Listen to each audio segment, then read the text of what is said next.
I told you Aquaman 2 was a big old piece of trash.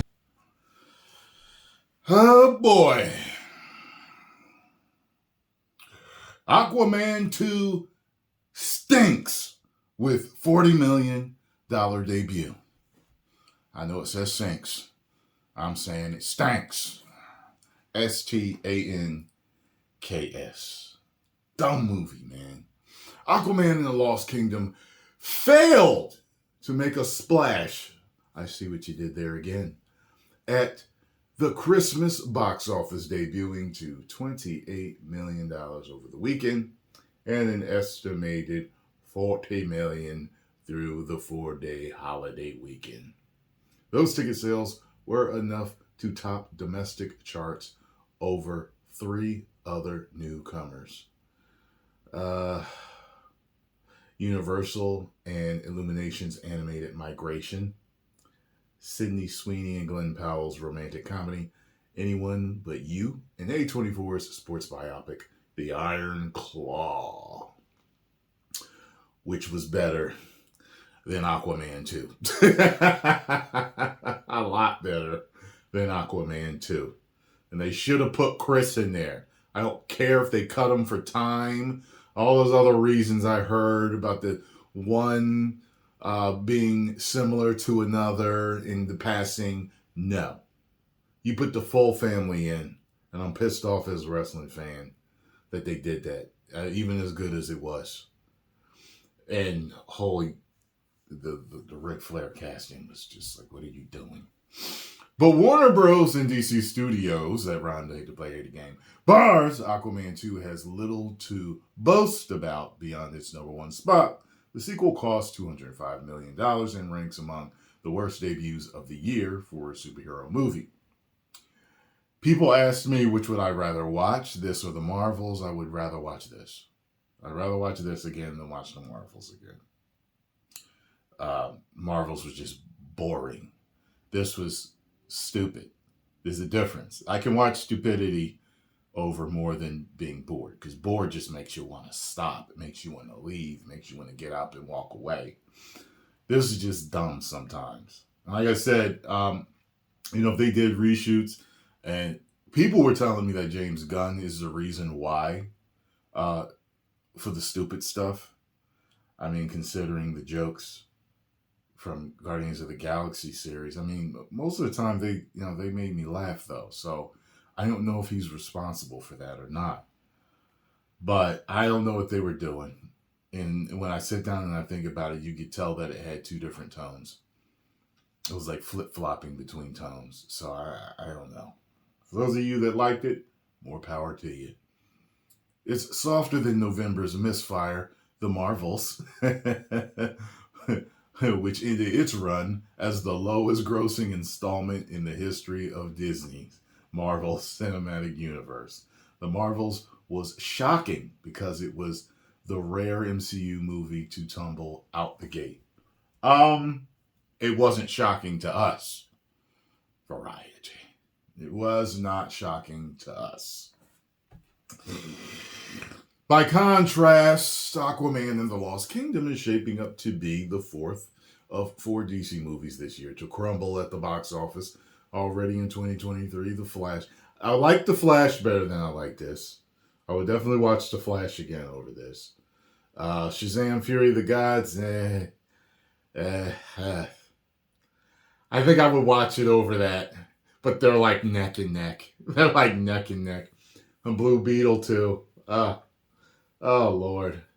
Blue Beetle majorly flopped in the theaters. They have The Flash at $55 million, Shazam $30 million, and Blue Beetle $25 million. December releases are known to start slower, but enjoy staying power through the new year. That was the case with 2018's Aquaman, which opened unspectacularly to $67 million and powered to $335 million in North America and $1.15 billion globally. One thing I got to say about that, I was really hyped out of the theater.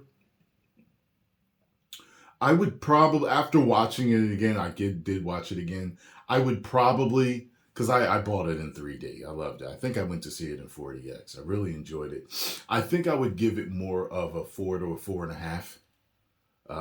But just that whole 40X experience, the 3D and the sound and the vibrant colors and the great CGI and just the James Wan creepiness of that one, you know, when they're all being chased. Oh man, I really had a good time in that movie. I watch it again. I watch it again. I watched it again a few months ago with Scarlo and put her down. Um, Let the jury stay out on that, but it's somewhere between a 4 and a 5. You know, because sometimes that's what if you see a movie a few times, you kind of settle in and you realize what it really stands. But sometimes right out of the theater, it's great. Or sometimes the more you watch it, it gets better. You know what I mean? So it just we'll see. However, Aquaman 2 faces choppier waters. All these damn puns in here. Beyond the minimal buzz and terrible reviews, The Lost Kingdom in the final installment before DC's new bosses, James Gunn and Peter Safran, reset the sprawling superhero universe without heroes like Jason Momoa, Arthur Curry to save the day. Movie theater marquees are getting more crowded on Christmas Day as Warner's musical adaptation of The Color Purple, which I won't be watching because I don't like musicals. Maybe one day I'll sit down and watch it, but I'm not going to movies to see it. Neon's racing drama, Ferrari. I do, you know what? I would go see that. I don't know if I'm in a rush to, but I think I would go see that. The Boys in the Boat. I would watch that. Open in theaters, studios, and without a potential. Yeah. Ain't no Spider-Man No Way Home in the mix or Avatar Way of the Water in the mix. You know what's crazy when you think about this?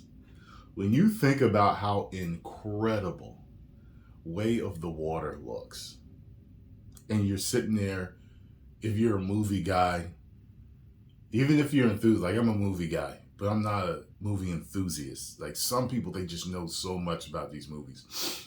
The directors, the assistant directors, they know all of the cast, they know where it was shot, they know the budget, they know the marketing budget. They know like all these things that I don't exactly care to know in certain instances. It makes me wonder, how long did it take to make it look that good? Because it destroys most CGI, if not all CGI that we've ever seen. It destroys them all. No matter how good you think it is or not. My God, it's like, how? So realistic. So the reason why I ask that is because we're so used to seeing movies that have great CGI, just shoddy CGI, but nothing ever compares to Avatar. It's like, what? Some come close. You know what I mean? It just makes me wonder how long, because if it doesn't take as long as maybe we think, because it took them forever to bring the movie out. So people are like, yeah, it took them 9 years, 12 years to make it, so that's why it looks so good. Is it? Or is it not? If it is the reason, I would believe it. But if it's not the reason, I would also believe it too, because you've got great CGI out there that didn't take 12 years to do. You get what I'm saying? So, I'm just very curious. So unless The Lost Kingdom rebounds, it'll cap off at a terrible year for comic book movie adventures. Yeah, it will. I don't know what to tell y'all. That goes on and on and on here. I'm not going to see Wonka. After I found out that was a musical, I don't want to see it. So, I'm the type, like, I don't know why musicals irritate me so much. I think it's because I have to sit through a song that I don't want to hear sometimes. I think that's one of the reasons why. And I'm not, like, sometimes it's just Broadway musical-ish and I don't feel like seeing it. The only musicals I've really liked in my life were the ones that I saw as a kid. Wizard of Oz, Mary Poppins. You know what I'm saying? The first two I can think of. You know what I'm saying? But there's not much else that I like that's a musical.